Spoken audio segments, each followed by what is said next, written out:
husnudzon, prasangka baik. Ketika ada nasihat, yang namanya nasihat kadang-kadang cocok, pas betul buat kesalahan kita, jangan tersinggung. Justru itu paling bagus ketika nasihat sesuai dengan kesalahan kita. Kalau kita lagi salah apa, tiba-tiba di pengajian nasihatnya itu, ya alhamdulillah, justru itu yang kita cari, yang pas.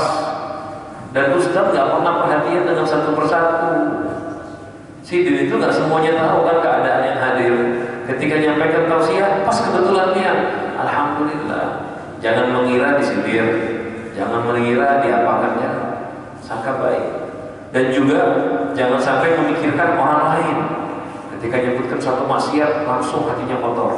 Oh ini nih, fulan bin fulan, tetangga ulun nih, kawan ulun nih yang dibilang Ustaz. Jangan, pokoknya bersihkan hatinya. Jangan sakit hati, kesal, mengira dirinya yang diomongkan. Juga jangan mengarahkan omongan ini ke orang lain. Bersihkan hatinya. Prasangka baik, husnudzon, prasangka baik. Kadang-kadang ada kata-kata yang kurang pas, mungkin namanya manusia. Kalau memang kurang pasnya salah dalam agama, diingatkan. Kadang-kadang Ustaz mau ngomong hukumnya ini halal, atau ucapnya haram. Nah, kalau kayak gini gimana? Jangan langsung dibilangin, oh Ustaz aliran sesat. Sangka baik dulu. Gimana sangka baiknya? Didatangi, ditanya kayak gitu. Pokoknya ada hal apapun tanya. Kalau ada yang jelas-jelas salah, pasti salah. Karena bisa ditafsirkan, datangi. Ingatkan, Ustaz, mohon maaf tadi begini. Oh, barangkali sini salah ngomong.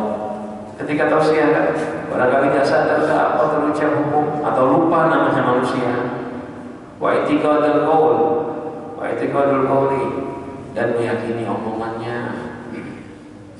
Harus ketika kita dengar nasihat, biar bisa kita tuh mengamalkan nasihat, diyakini kebenaran omongannya. Contoh, ketika Ustaz mengajarkan hukum satu, kita tuh harus yakin biar kita bisa mendengarkannya. Hadirin, riba hukumnya haram.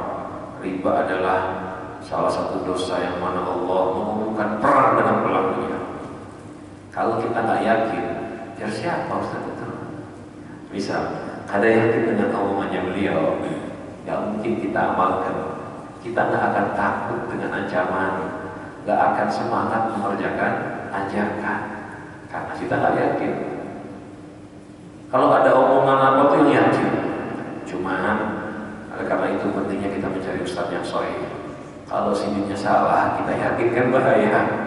Cari alirannya yang betul, ahli sunnah wal jamaah yang lurus, yang bukan aliran sesat, yang menyampaikan dengan sesuatu yang ada dalilnya. Jadi biar habis itu sepanjang pengajian, sepanjang belajar, seumur-umur, dia tinggal yakin aja, karena sudah jelas benar, sudah diakui.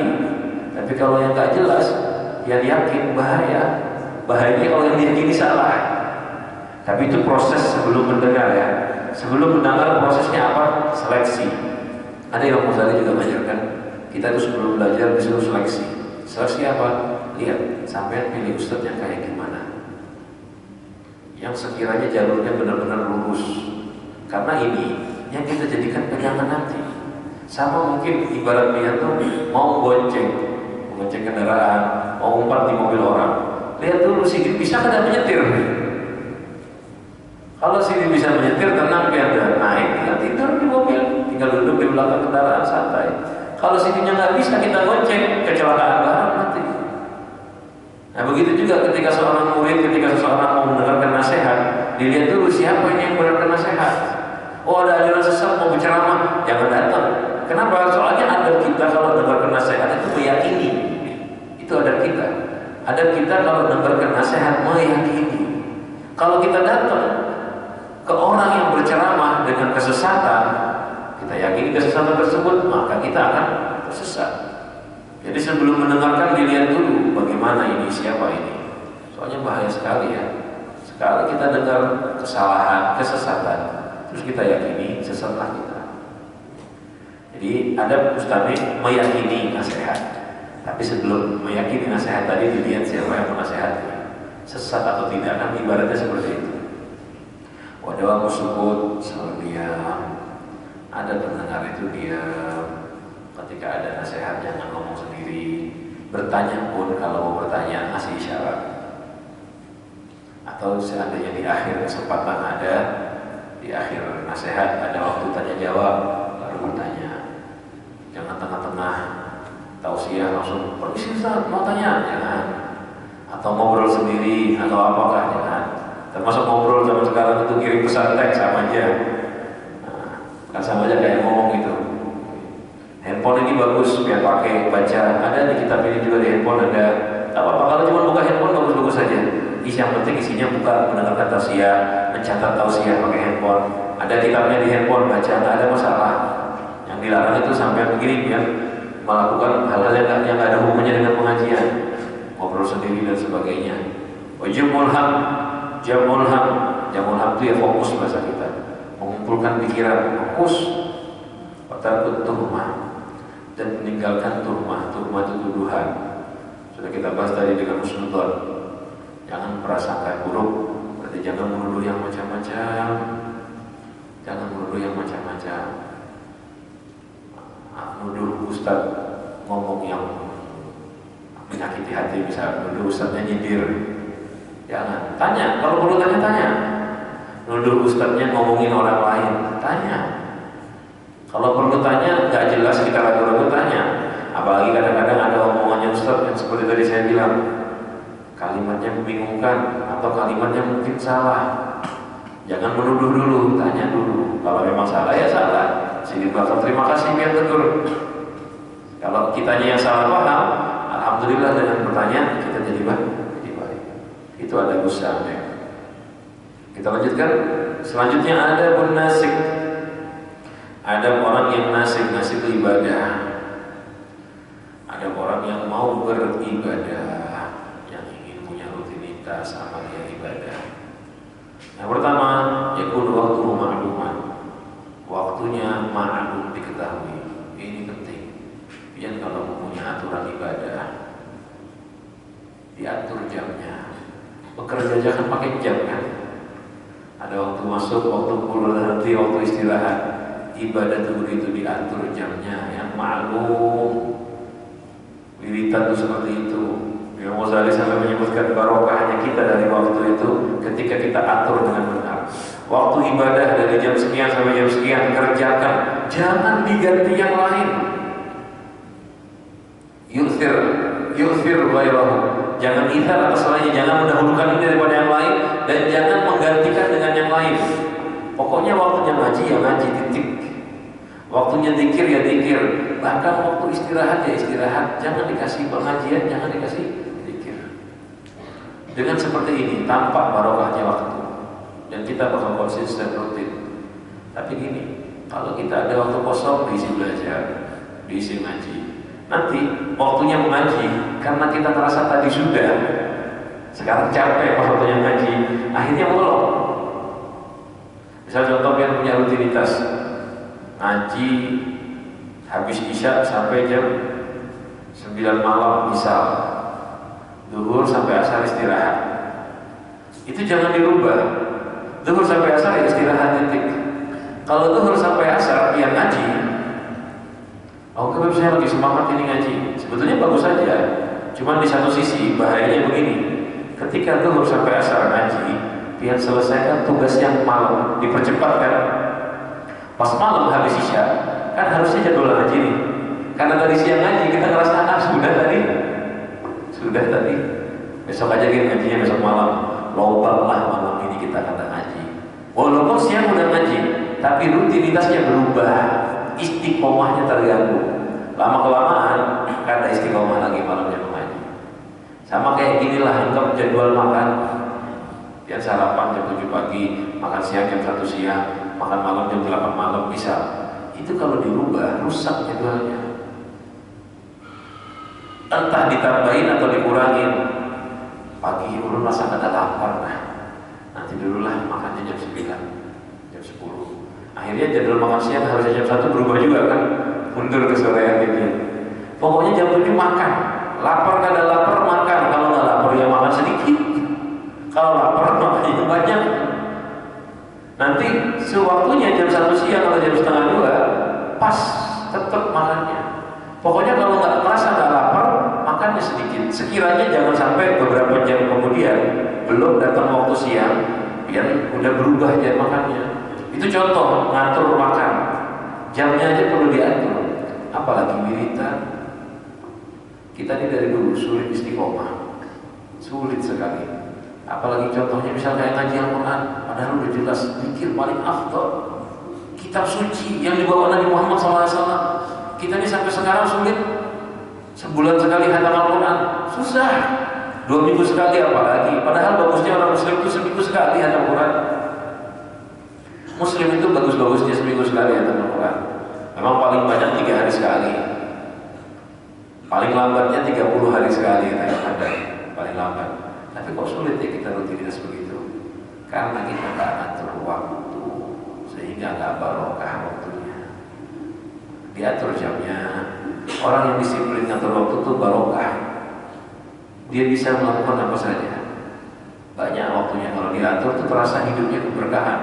Kalau yang nggak ngatur waktu, kayak kita nih seringnya begitu. Tahu-tahu sudah seminggu, ada terasa lah udah sebulan. Kemarin di Idul Fitri, kalau sudah Idul Adha.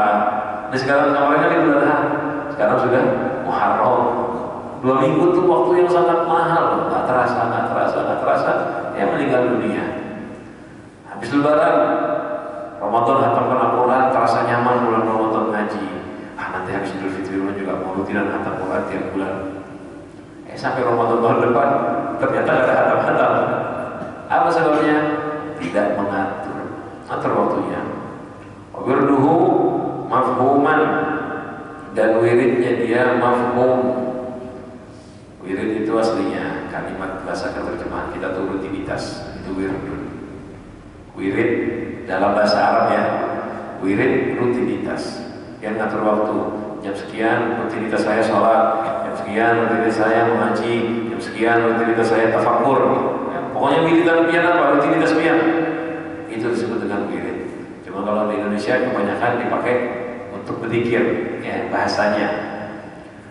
Wirid harus mafhum, artinya kalau rutinitasnya jenis bacaan, mafhuman, ya, itu diketahui, difahami. Kemudian kalau kalammu maksuman, omongannya maksum, terbagi, jangan nyambung semua. Kadang-kadang kita berzikir gitu, selesai. Jangan, harus terputus. Ya. Harus maksum. Allahu la ilaha illa huwal hayyul qayyum, la ta'khudhuhu sinatun wa la nawm. Kayak gitu kalau baca. Berzikir pun juga gitu. Subhanallah, subhanallah, subhanallah, subhanallah. Jangan, subhanallah, subhanallah. Ada berhentinya. Beda loh ya orang yang baca lanjut terus itu kadang-kadang malah tak baik, malah kadang-kadang mengeluarkan arti yang tak bagus. Ya, artinya tak bagus. Dalam bahasa Arab tuh begitu, kalau dia nyambung kan terbalik hurufnya nanti kan. Takutnya ada arti yang tak baik. Jadi kalau ngomong yang maksud, yang rapi, ngomong kalimatnya yang difahami. Dalam baca wirid itu penting sekali. Bukan cuman sekedar lisan bacaan, tapi harus mengerti keluar suara. Kalau dalam pakai bacaan ya, adabnya itu keluar suara pertama. Wiridan itu harus keluar suara. Kalau nggak keluar suara, dia cuma dapat pahala zikir hati, nggak dapat pahala qiraatul lisan. Yang Nawawi, Syekh Muhammad bin Ala dalam syarahnya Futuhatul Ilahiyah, salah syarat Nawawiyah, beliau menjelaskan kita ini kalau zikir, termasuk juga baca doa-doa, doa sholat kah, doa apa aja, doa di luar sholat, makan, minum, doa ke kamar mandi, itu disyaratkan kata beliau untuk menggugurkan kesunahan pembacaan tersebut harus dengar telinganya. Sampai baca doa makan, baca doanya dalam hati, berarti dia dihitung belum baca doa makan. Walaupun hatinya ingat, dihitung zikir hati. Ini pendapat yang hati-hati ya. Jadi kapan kita dihitung baca doa makan? Kalau kita baca Allahumma barik lana fi ma razaqtana wa qina adzabannar, telinga dengar. Jadi dibaca, diucapkan. Dan orang yang nggak mengucapkan, susah dia mau fokus sebetulnya. Kayak di dalam sholat juga gitu. Orang yang baca doa iftitah dalam hati, belum dihitung baca doa iftitah. Belum dihitung baca doa iftitah. Ini omongannya yang Nawawi. Membaca di dalam hati tanpa mendengarkan, bagaimana hukumnya? Belum dihitung. Memang kalau kayak Fatihah, kadang kedengaran di telinga batal sholatnya, nggak dihitung Fatihahnya, berarti nggak sah sholatnya.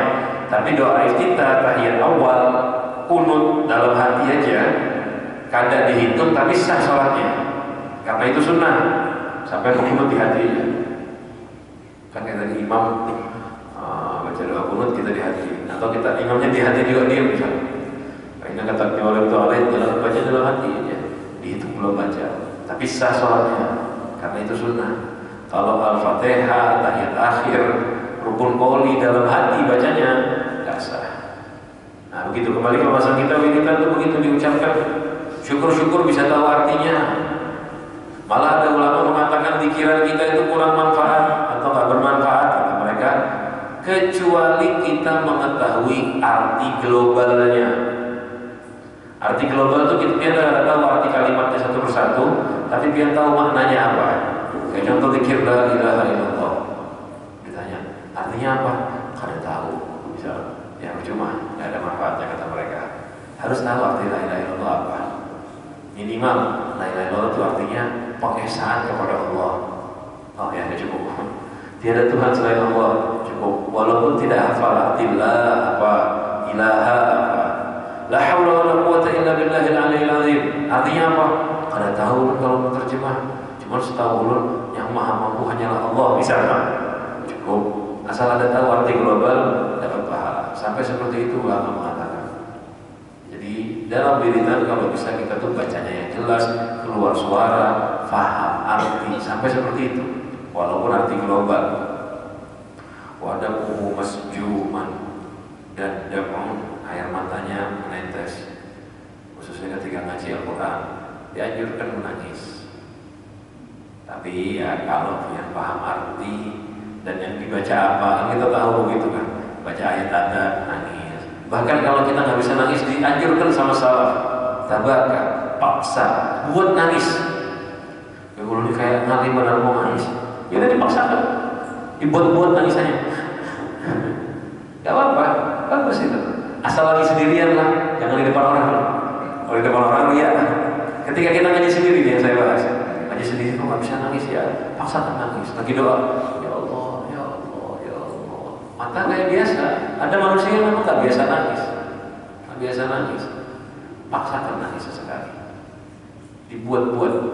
Kenapa? Tujuannya tuh biar kita pernah terbiasa meneteskan air karena takut kepada Allah. Kalau sendirian buat-buat seperti itu nggak apa-apa. Soalnya orang yang pernah meneteskan air mata karena takut kepada Allah, dia nggak akan celaka.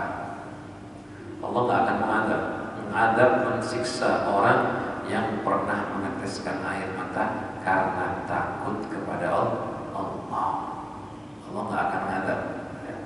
La yu'adzibullahu 'ainan tadma'u min khasyatihi. Allah nggak akan mengadab mata, yang maksudnya seseorang yang menangis karena takut kepada Allah. Kalau kita nangis urusan dunia mungkin hina. Ada orang mungkin merasa gengsi nangis, nggak apa-apa.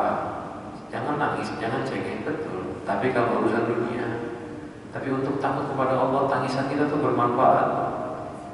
Air mata ini timbangannya berat sekali di akhirat. Berat sekali di akhirat. Nangis bagus, paksakan nangis afdol. Cuman lebih bagus saat sendiri untuk aman dari dia. Dan tujuannya menangis kan memang untuk Allah, sehingga nggak perlu di depan orang. Banyak beberapa ulama ketika berceramah menangis. Beberapa asatidz mengajar santrinya nangis. Apa gunanya nangis? Nangis tidak ada gunanya. Omongannya begitu, nggak ada gunanya. Ada gunanya nangis nggak? Kalau nggak takut sama Allah, kan nggak ada gunanya bahasanya. Tapi dengan memaksakan menangis diawali dengan zahir dulu, lama-kelamaan Allah memberikan rasa takut. Asal dia berusaha nangis karena takut kepada Allah.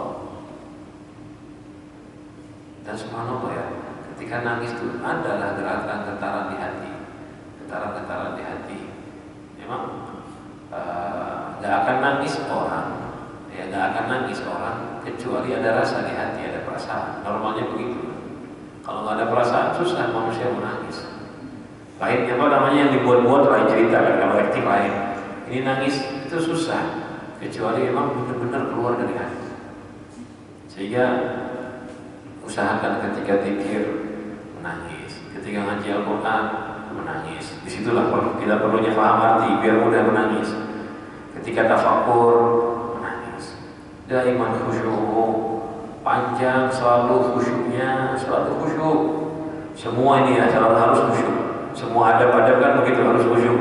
Mau ngaji, mau mendengarkan ulama, ceramah kayak tadi khusyuk. Laziman khudu, selalu melazimi khudu, tunduk. Sama seperti tadi ada Bustami. Ghaddhan bi tarafihi. Ghaddhan bi tarafihi, menundukkan pandangannya, dia jaga matanya. Entah dia merem, melihat ke bawah. Yang penting kalau dia zikir, dia wiridan, jangan melepaskan mata melihat apa-apa. Fokus sudah sama satu hal. Kalau lagi Al-Quran, baca Al-Quran, fokus dengan Al-Qurannya.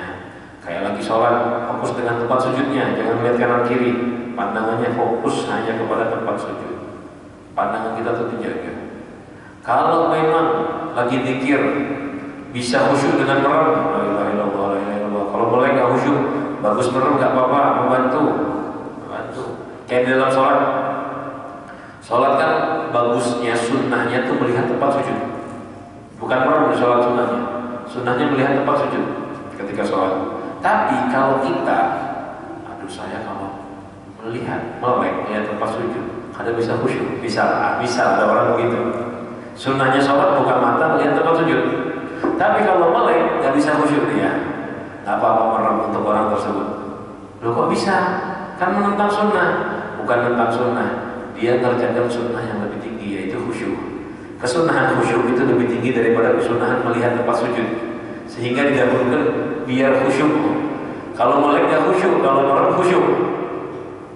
Kalau melek dapat sunnah melihat tempat sujud, kalau merem gak dapat sunnah melihat tempat sujud. Kan dilema, bingung dia. Apa yang saya kerjakan ini? Melek atau merem kah? Buka mata atau menjamkan mata? Yang ada khusyuknya diutamakan. Pejamkan mata untuk khusyuk diutamakan daripada buka mata melihat tempat sujud. Kenapa? Karena dia tak bisa khusyuk saat buka mata. Dan khusyuk ini diutamakan, lebih tinggi kesunahannya. Buka merem gak apa-apa untuk khusyuk. Nah, kecuali dia bisa khusyuk sambil lihat tempat sujud. Memang biasanya tuh tunduk ke bawah tempat sujud itu khusyuk, biasanya begitu. Makanya kita kalau sholat disunahkan pakai sejadah yang polos agar nggak terpecah. Jangan ada hiasan-hiasan sesuatu yang bisa dia terganggu. Jangan taruh misalnya handphone ditaruh di tempat sejadah, jangan. Karena tengah-tengah sholat keluar notifikasi, hilang sudah konsentrasi kita.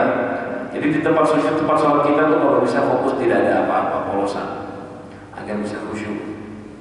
Itu di dalam sholat, begitu juga di luar sholat.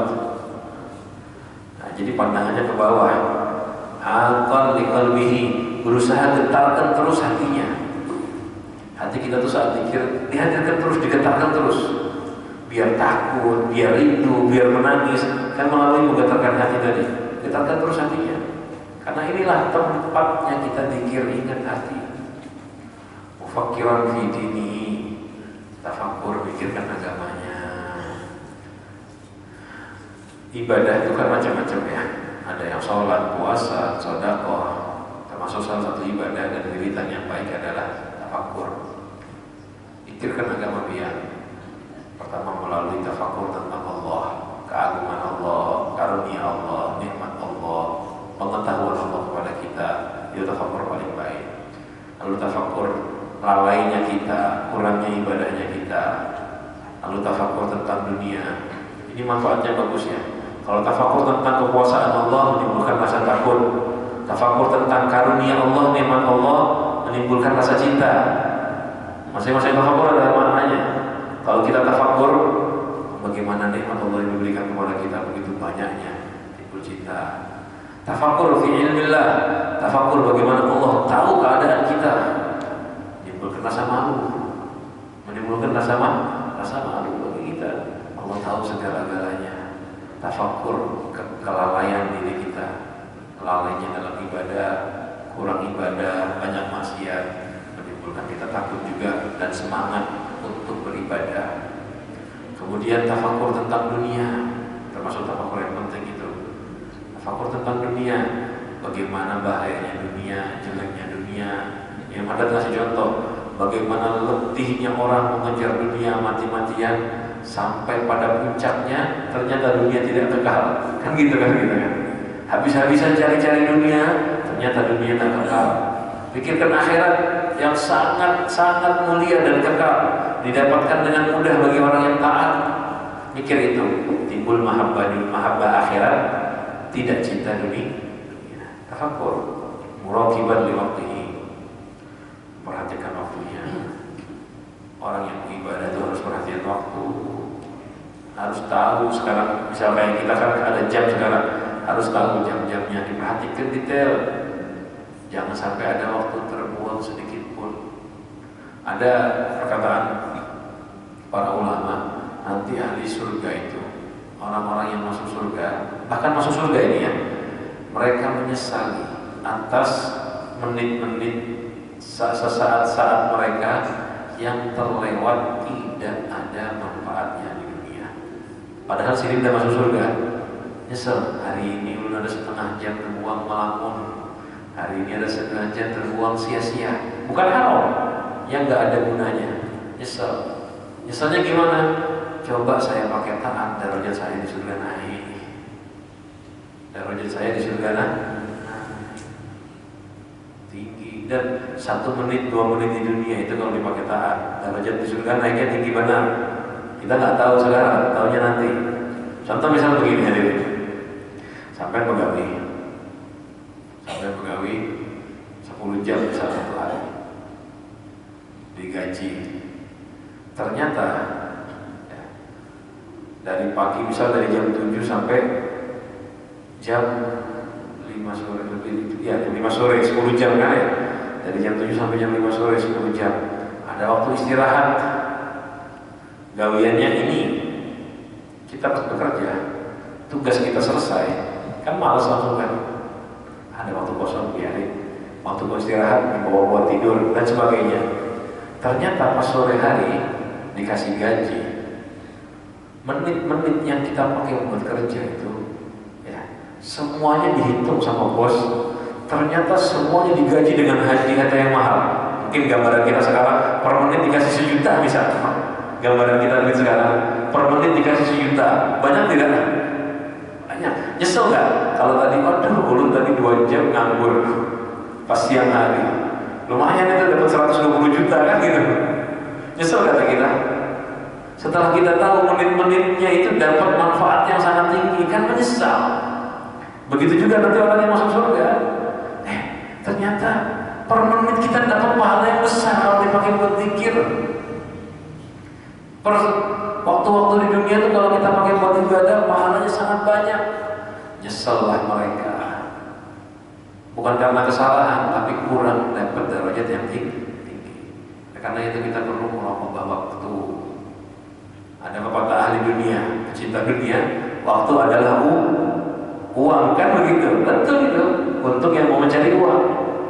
Kalau kita orang Islam yang tujuannya adalah kesuksesan dengan di akhirat nanti, waktu adalah derajat yang tinggi dekat dengan Allah di surga. Itulah pepatah kita. Waktu adalah modal untuk mendapatkan derajat tinggi di sisi Allah. Udah wiman bisomihi, merutinkan puasanya. Ibadah begitu, kalau mau ibadah baik diisi dengan puasa, karena puasa itu membantu kita ibadah. Aneh ya, orang makan kan tambah kuat, tapi malas ibadah. Tapi kalau puasa kuat lemah, tapi semangat ibadah. Karena orang yang makan kenyang, nafsunya malas dari taat. Orang yang lapar, nafsunya semangat untuk taat. Jadi begitu. Makanya disuruh puasa. Bagusnya tuh puasa Daud sehari sekali, itu baik. Sehari puasa, sehari tidak. Jadi tiap hari sehari sekali, maksudnya selingan, sehari puasa, sehari tidak, sehari puasa, sehari tidak. Sahiran fila ini, bangun di malam harinya. Masa ahli ibadah nggak qiyamul lail?